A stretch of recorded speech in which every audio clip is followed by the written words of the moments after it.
अस्सलाम वालेकुम व्यूअर्स, आप देख रहे हैं हमारा YouTube channel Honey live with flowers. तो आज हम नदीम साहब की बैठक पे आए हैं, तो आज इनका इंटरव्यू करते हैं। जी नदीम साहब, वो वर्ड बताएं जिनको उल्टा या सीधा किया जाए तो वो सेम साउंड देते हैं। ठीक, ये कुछ अल्फाज ऐसे हैं जिनको हम उल्टा भी पढ़ें ना तो बिल्कुल सेम ऐसे ही पढ़ेंगे जैसे हम सही ठीक तरतीब के साथ पढ़ते हैं। फॉर एग्जांपल जैसे लफ्ज़ बल्लब, इसको हम उल्टा पढ़ें तो फिर भी बल्लब ही होगा।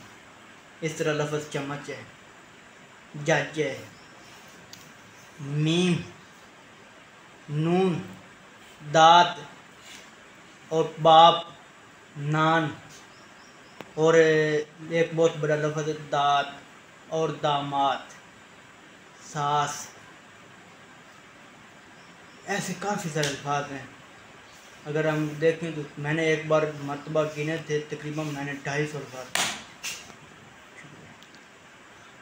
और कोई है आपको याद? नहीं, बस यही है।